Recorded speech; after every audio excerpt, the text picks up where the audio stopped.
A funeral dress with a skirt that's too revealing makes me angry. It seems like you're trying to attract men by wearing it. I'm tired of my husband's unfair thoughts. I want a divorce. I'm leaving this house. My name is Kate, and I'm 40 years old. I love chocolate a lot and often end up eating a whole family-sized bar by myself without realizing it. I used to fight with my sister over chocolate when we were younger. Looking back, I wasn't always a mature big sister, but I've seen adults who act even less mature than I did when I was 25.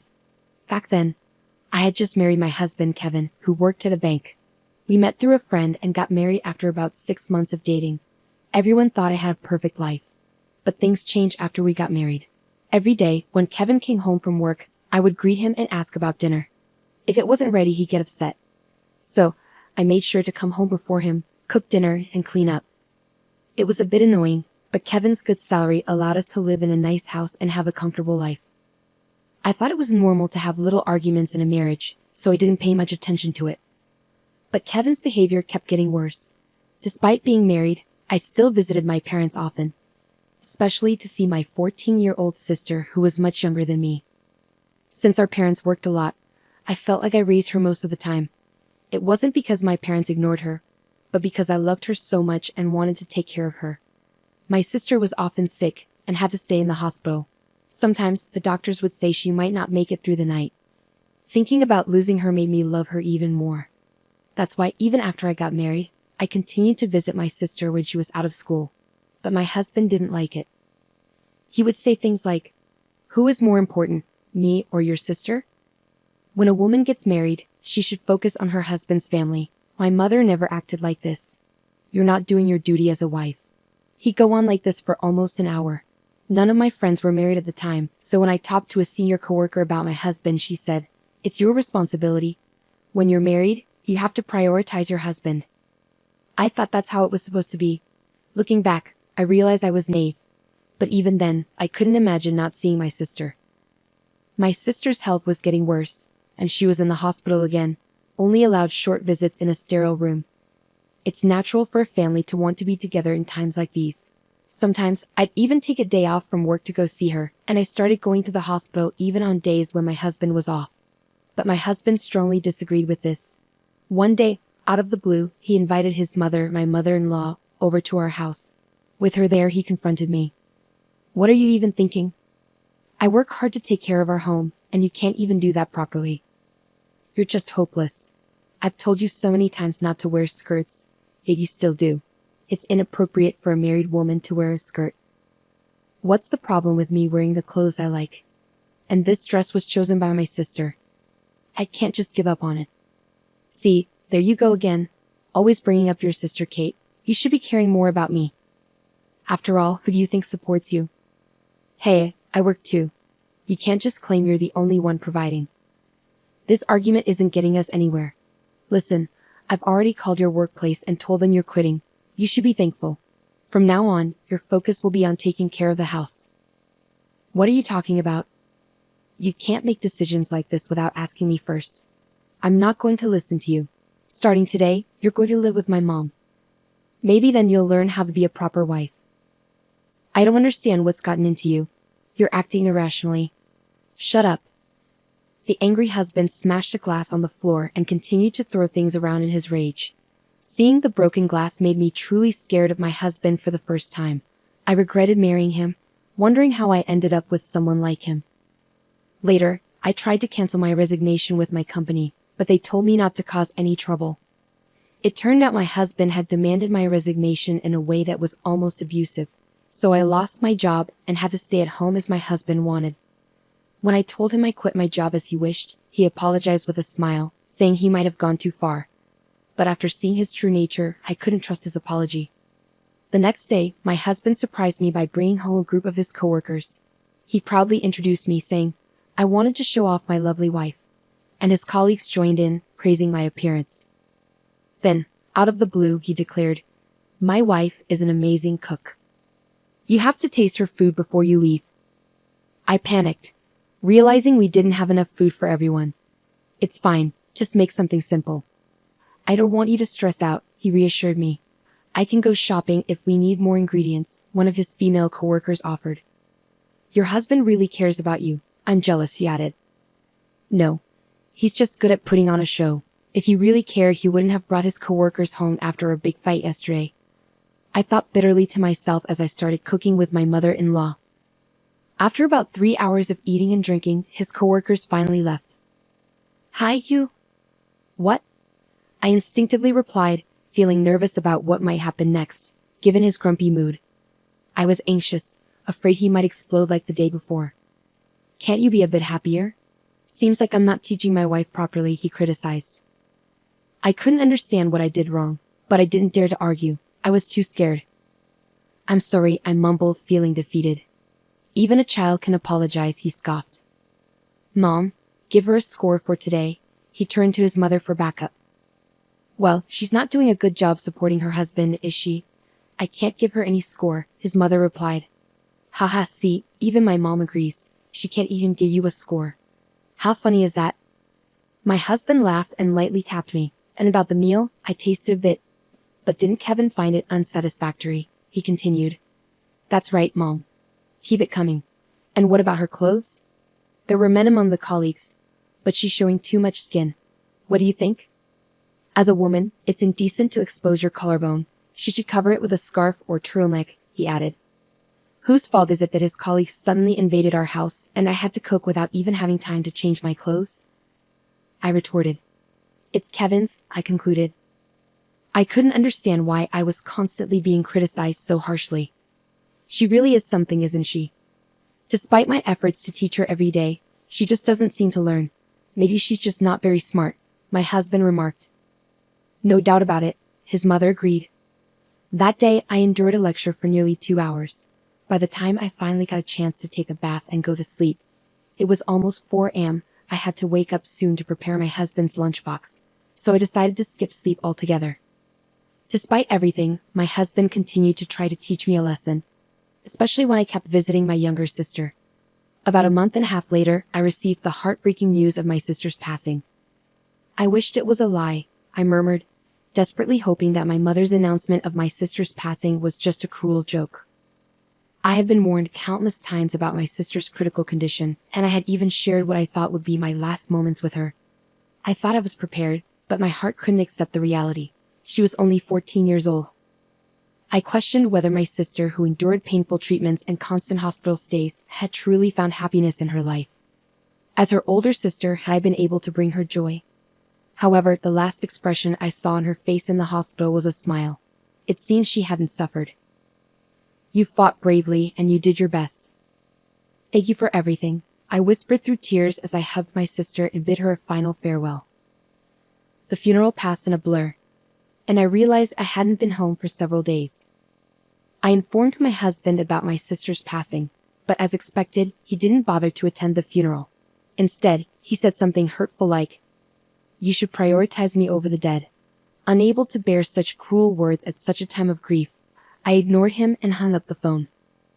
When I finally returned home, weighed down by sorrow, my husband and mother-in-law were waiting for me at the door, looking stern and unwelcoming. You're quite late, aren't you?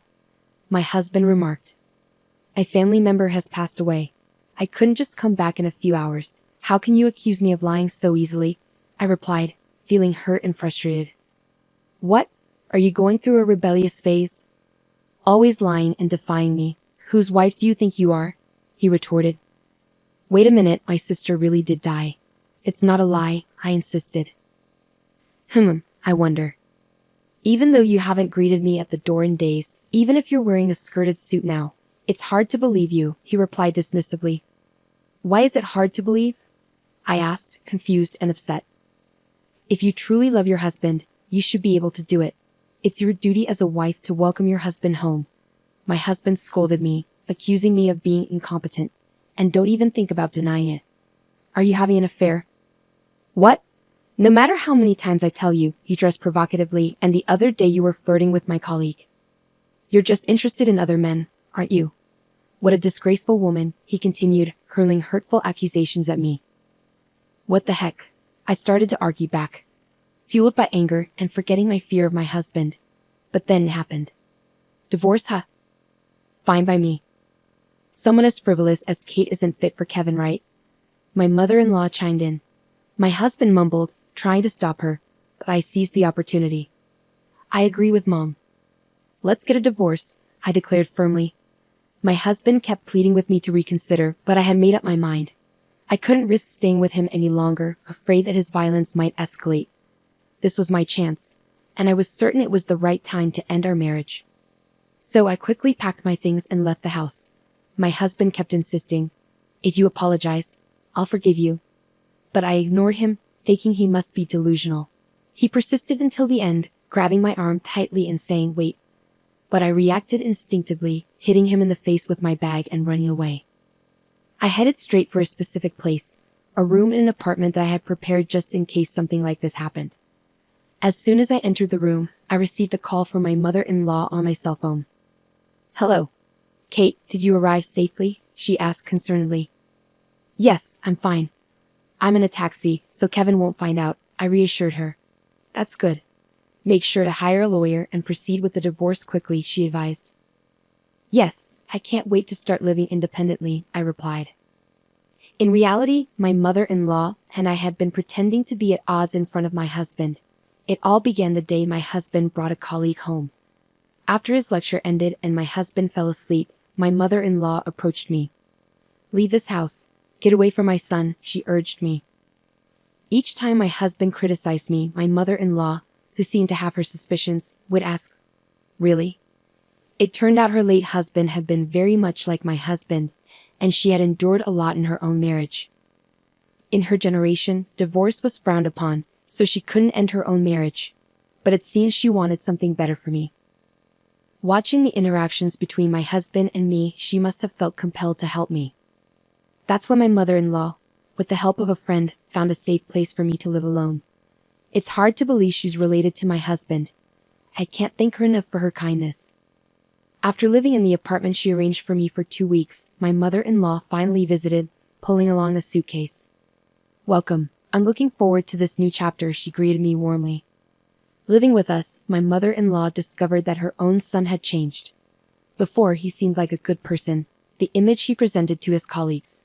My mother-in-law blamed herself, believing that his behavior was influenced by his father's genes or things he witnessed during his childhood.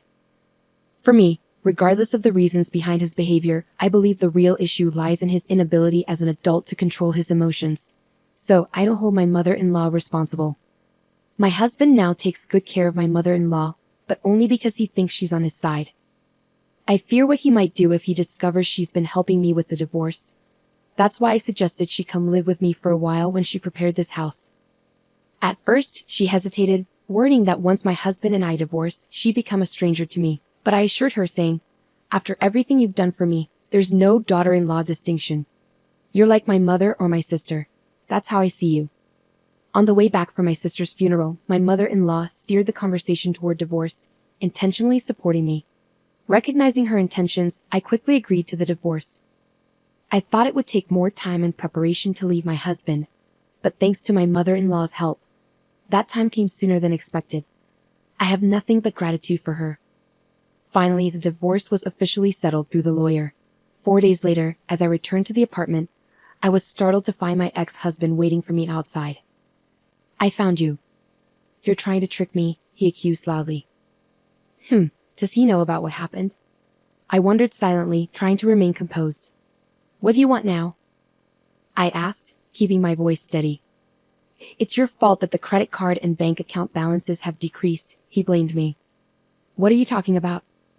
"I don't understand," I replied, feigning innocence. In truth, before the divorce, I was using my husband's credit card to gradually buy furniture for this house. I also quietly withdrew money from the bank account. It was all part of my plan, I confessed. When I discussed this with my mother-in-law, she encouraged me to go ahead with it, so I emptied the account without any hesitation. The reason why my unemployed mother-in-law and I can live comfortably, enjoying tea parties every night, is because of this money. That's my money. "You can't just do whatever you want without facing the consequences," he shouted angrily. "Remember the money we have? It's from the credit card we got after we got married and the money we saved together. Since we're married, it's both of ours," I explained, smiling at him. Suddenly, my mother-in-law returns from shopping and says, "Oh, you found out, didn't you?" Surprised, my ex-husband stands speechless behind me. Hey, you're back. I greet my mother-in-law, trying to keep things normal. What? Why is Mom here? My husband asks, confused. Well, because we're living together, I respond, with my husband still puzzled and my mother-in-law acting like it's no big deal. So, you lied about going back to your parents' house, and why are you living with Kate, not me? He questions. I'm lost, Kevin admits. Well, I've lost hope in you, Kevin, his mother replies. What? But I'm the one who helped Kate get away, Kevin protests. Actually, Kevin, Kate and I had already planned to split up before you even knew about it, his mother reveals. But Mom, you were saying terrible things about Kate. Yes. Well, when I was criticizing her, I was really imagining you in her place, his mother confesses. What do you mean? Kevin asks, confused. Because you're not the sharpest tool in the shed, and you get all worked up over silly things like a woman showing her collarbone. I was worried Kate would be in trouble. She deserved someone better than you for a husband, Kevin's mother bluntly tells him. Kevin is taken aback by his mother's harsh words. Meanwhile, I find her response so unexpectedly funny that I burst into laughter. Mom, you do realize I'm your son, don't you? Kevin asks, trying to make sense of it. Unfortunately, yes. I guess I should have raised you differently, his mother responds dryly. I can't help it, and my laughter grows even louder. You're just a chip off the old block, like your dad. Watching you mistreat Kate reminded me of my own past. I worried that if she left you, you'd come crawling back to me. I couldn't take that chance. So I left you and moved in with Kate, for both our sakes, Kevin's mother explains. Kevin's mother's confession brings tears to his eyes. He finally explodes. Is it my fault? Why? You're my child. You've been neglecting me. His mother laughs, almost incredulously. Do I still need to mother a grown man who's almost 30? She scoffs. A few neighbors gathered as our argument escalated in the yard. They chuckled at my ex-husband's dramatic outburst, saying, he's really making a scene. With people watching, he didn't dare lay a hand on us and retreated to his house. But the next day, he seemed to have completely lost it. He started spreading rumors about us to his friends and co-workers who used to hang out at our place. My ex may seem nice, but she ignores her husband, he complained to anyone who would listen. One woman at his office fired back. You know, your behavior is exactly why women are wary of their husbands. It's becoming a societal problem. Although no one openly agreed, the vibe at work made it clear that Kevin was in the wrong, and he felt increasingly isolated. In the end, my ex-husband, who turned out to be quite sensitive, couldn't handle the judgmental stares and whispers anymore. He quickly quit his job. It's ironic how he was so quick to criticize me but couldn't handle criticism himself. How sad. Feeling alone, he sent me a lengthy letter trying to justify his behavior and boasting about his greatness as a man. The letter was a whopping 10 pages long. I was surprised when I received the thick envelope.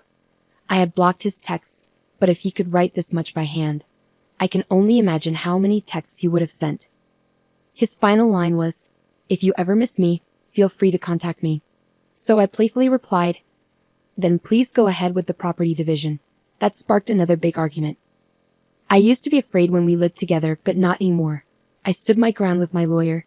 Even before his mother suggested I leave, I had secretly been recording his behavior at home, preparing for a divorce. All those months enduring his hurtful words paid off. With the evidence, I successfully sorted out the property division. After that, I moved out from living with my ex-mother-in-law when I found a new job. It was still close enough for a reasonable commute. Surprisingly, she had found herself a boyfriend. It turned out the person who introduced us to the apartment was her new beau. She left with him, holding hands, and said, "Come visit us once we're settled." I must admit, my ex-mother-in-law really surprised me. She's a fantastic woman, and it's clear why she's so well liked, regardless of her age. As for me, I spent my best years focused on work after changing careers, thinking I might have missed my chance for remarriage. However, I started joining regular online gatherings with my colleagues. This gave me more opportunities to casually exchange contact info with people I didn't usually talk to, including a director from another department who showed interest in me. At first, I kept my distance because we worked for the same company. But as we began having private online chats about things we couldn't discuss at work, we grew closer and eventually started dating. The head of the department, who hadn't been in a relationship for years since his last girlfriend left him because of his workaholic tendencies, treated me with caution, saying, I don't want to repeat the same mistake. And happily, we decided to tie the knot next year.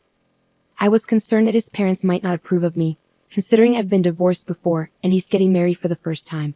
However, I'm relieved to see his parents are accepting and even grateful, saying, "Thank you for being with our son." When I shared the news of my upcoming marriage with my ex-mother-in-law, she was genuinely happy for me. Oh, and about my ex-husband. It seems he found a job at a different bank and got remarried. But knowing his personality, it's likely he's been divorced again. That makes it 3 divorces now. He works at a bank and initially comes off as charming, but he tends to blame his ex-wives for the divorces, which makes it seem like women fall for him. Even when my ex-mother-in-law tries to warn women about his true nature at wedding receptions, he manages to manipulate them skillfully. Well, after 3 divorces, it's likely he'll start being avoided by women. I just hope there won't be any more victims. With the way he's going, he probably won't have a good ending because he's likely disliked by many women. But honestly, it's not my concern anymore.